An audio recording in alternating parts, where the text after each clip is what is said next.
नमस्कार, आप सुन रहे हैं रेडियो हिंदुस्तान और मैं हूं आपके साथ मनीषा। दोस्तों, टेक्नोलॉजी के विकास के साथ साथ दुनिया एक फैमिली की तरह से होती जा रही है। पूरी दुनिया जैसे सिमट आई हो एक छोटे से शहर में, और हम हाथ बढ़ाकर छू लें ऐसा ही कुछ हो गया है। और सोशल मीडिया के विकास के साथ साथ तो ये कुछ ऐसा ही हो गया है। कहीं फॉरेन कंट्री में भी कुछ होता है तो उसका इफेक्ट नेचुरली हम पर आता है, और ऐसा लगता है कि जैसे हमारी नेक्स्ट कॉलोनी में या गली मोहल्ले में ही हमारे शहर के कोई घटना घटी हो। तो आज की जो इंटरनेशनल न्यूज़ है वो है ब्राज़ील में लैटिन अमेरिका पर फहराया वामपंथ का परचम। और जैसे कि माना जा रहा है कि ब्राज़ील में जीत हुई है वहाँ के लीडर लूला की, और कहते हैं कि लैटिन अमेरिकन कंट्रीज़ में फिर पिंक टाइड अर्थात जो वामपंथी सियासी लहर है और जो ये पॉलिटिकल फीवर है वो आ चुका है। तो जैसे कोरोना का टाइम चल रहा है, हम कह रहे हैं कोरोना कोरोना हो रहा है, तो वहाँ पर इस समय वामपंथ होने लग गया है। हालांकि पिछले कुछ समय से ऐसा लग रहा था कि जो वामपंथी फीवर है वो कुछ कम होता जा रहा है, और अमेरिका को तो ये बिल्कुल अच्छा भी नहीं लगता था वामपंथियों का वर्चस्व होना। लेकिन इस बार ब्राज़ील में फिर से वामपंथी लुइस इनासियो लूला दा सिल्वा ब्राज़ील के राष्ट्रपति चुने गए हैं। उनकी इस जीत से ऐसा लगता है कि बेशक हमें ऐसा लगता है कि जो दक्षिणपंथी का झंडा बुलंद होता नज़र आ रहा हो, लेकिन जो अमेरिका है, स्पेशली लैटिन अमेरिका, वहाँ पर जो ये कम्युनिज्म है, वामपंथी हैं, वो छा गए हैं। वहाँ अधिकतर देशों में जो अभी अभी इलेक्शन हुए हैं, या तो ऑलरेडी जो कम्युनिस्ट नेता थे उन्हीं का ही वही आसीन थे सत्ता में, या फिर से उनकी जीत हो गई है। लूला दा सिल्वा बनेंगे तीसरी बार राष्ट्रपति प्रेसिडेंट। इससे पहले 2003 और से लेकर 2010 तक वो अपने 2 कार्यकाल पूरे कर चुके थे। और 1985 में जब डेमोक्रेसी फिर से आया तो ब्राज़ील में पहली बार ऐसा हुआ कि जो पोस्ट पर थे प्रेसिडेंट राष्ट्रपति, तो वो चुनाव हार गए। दक्षिण अमेरिका की सबसे बड़ी जो इकनॉमी है वो है ब्राज़ील, और उसने दिखा दिया कि वहाँ पर किसका सिक्का चलता है, जो कि पहले ही वो चिली, कोलंबिया और अर्जेंटीना के इलेक्शंस में दिखा चुके हैं। वैसे देखा जाए तो फ़िलहाल लैटिन अमेरिकन देश लाइक जैसे कोलंबिया, मैक्सिको, अर्जेंटीना, पेरू और चिली में वामपंथी सरकारें हैं। वहीं वेनेजुएला में ऑलरेडी कम्युनिस्ट गवर्नमेंट थी, और जनता का झुकाव भी अब कम्युनिज्म की ओर ज़्यादा है। कोलंबिया में जून में जो इलेक्शन हुए, वहाँ पर गुस्तावो पेट्रो इलेक्शन जीतकर देश के सबसे पहले लेफ्टिस्ट प्रेसिडेंट बने हैं। दरअसल जो लैटिन अमेरिका है, वहाँ जो ये वामपंथ का जो जादू है, मैजिक है, उसे पिंक टाइड के नाम से जाना जाता है। क्या है ये पिंक टाइड जो फिर से ट्रेंडी है, फैशन में है? तो इसकी पहली जो वेव हमने देखा वो था 2000 वेनेजुएला में हुएग शॉवेज, और बोलिविया में इवो मोरालेस के साथ साथ लूला ब्राज़ील में राष्ट्राध्यक्ष बने थे, और ये सारे के सारे थे कम्युनिस्ट। हालांकि 2000 के पहले दशक के बाद लैटिन अमेरिकन देशों में जो सत्ता थी, वो सत्ता का जो लगाम थी वो कम्युनिस्ट के हाथों में धीरे धीरे खिसकता गया। लेकिन अब 2020 के दशक में ये फिर वापसी लौटती लग रही है, यानी कि पिंक टाइड फिर से ट्रेंड में आ चुका है।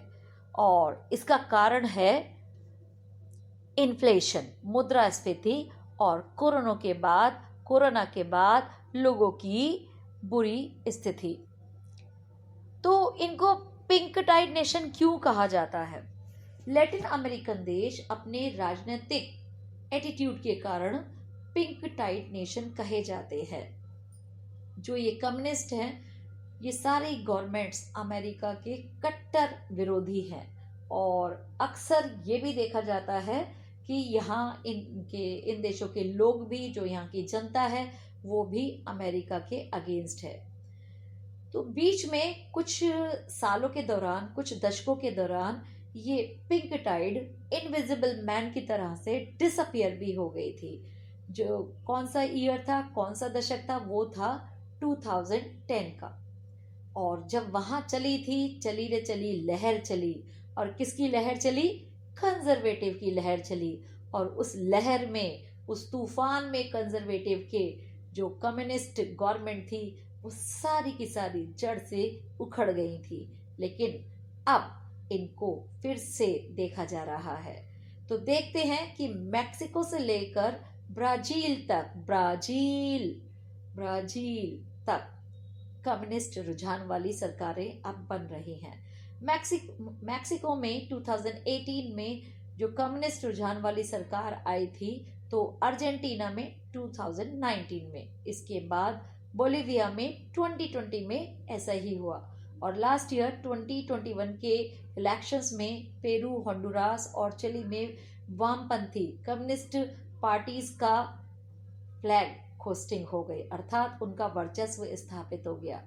अब इस साल इसी कदम पर, इसी राह पर बढ़ चुके हैं कोलंबिया और ब्राजील। तो कब शुरुआत होती है इस पिंक टाइड की, देखते हैं। एक्चुअली ये जो पिंक टाइड है, ये स्टार्ट हुआ था लैटिन अमेरिकन देशों में शीत युद्ध के दिनों में, यानी कि कोल्ड वॉर, जब इस कॉन्टिनेंट में एक नहीं बल्कि कई सारी कम्युनिस्ट गवर्नमेंट बनी थी। और क्योंकि हमारे सैम अंकल अमेरिका की तो बहुत ज़्यादा इंटरेस्ट रहता है, दिलचस्पी रहती है उनकी इन सभी क्षेत्रों में, तो लिहाजा इन सरकारों को गिराने के लिए अमेरिका की शह पर गाइडेंस में यहाँ भी काम हुआ। लेकिन अंकल सैम हाथ मलते रह गए, उन्हें सफलता नहीं मिली। अमेरिका, जो कि जाना जाता है दूसरे देशों की सरकार गिराने में, तो उन्होंने कहाँ कहाँ कोशिश की इसकी। ग्वाटेमाला में 1954 में, ब्राजील में 1964 में, चिली में 1973 में और अर्जेंटीना में 1976 में अमेरिका ने पुरजोर कोशिश की, तख्ता पलट की, सरकारों को गिराने की। हाँ, लेकिन कामयाबी उनसे कोसों दूर रही। लेकिन इनमें से अधिकतर देश जहां कम्युनिस्ट सरकारें सत्ता में आई, उन पर कई सारे ब्लेम लगे, जैसे कि मानवाधिकार हनन। कहा जाता है कि लैटिन कंट्रीज में केवल कोस्टारिका को छोड़कर लगभग हर देश में अमेरिकी समर्थित जो क्या होते हैं, तानाशाह, तो उन्होंने भी राज किया। फिर उनकी गद्दी नाराज जनता ने उखाड़ फेंकी। तो कहा भी गया है, आधुनिक युग में राज सिर्फ जनता का चलता है, डायरेक्टली और इनडायरेक्टली। पिंक टाइड के लीडर्स, हार्बिंजर्स थे शावेज, मोरेल्स और लूला। वेनेजुएला के नेता ह्यूगो शावेज, जो सबसे बड़े लीडर उभर कर आए थे पिंक टाइड के, और जो 1998 में वहां के प्रेसिडेंट बने। इसके बाद ब्राजील में 2003 में जब लूला के अलावा एवो मोरास बोलिविया राष्ट्रपति चुने गए, तो इन्हें साउथ अमेरिका में कम्युनिस्ट का अगुवा, अर्थात हार्बिंजर, नेता, प्रमुख नेता और 3 मस्कीटर्स कहा जाने लगा। अब आइए देखते हैं लैटिन अमेरिकन कंट्रीज में बैठे कौन सी सरकारें हैं, कौन सत्ता में है। तो सबसे पहले बात करेंगे अर्जेंटीना, जहां के प्रेसिडेंट है एल्बर्टो मार्टिनेज। एल्बर्ट पिंटो को गुस्सा क्यों आता है? ये वो वाले एल्बर्टो पिंटो नहीं है। तो यहाँ के प्रेसिडेंट है एल्बर्टो मार्टिनेज, और कहा जाता है कि ये मध्य मार्गी लेफ्टिस्ट है। दूसरा देश है बोलिविया। तो बोलिविया के जो प्रेसिडेंट है लुइस एरके, घोर वामपंथी है, कम्युनिस्ट है पक्के वाले।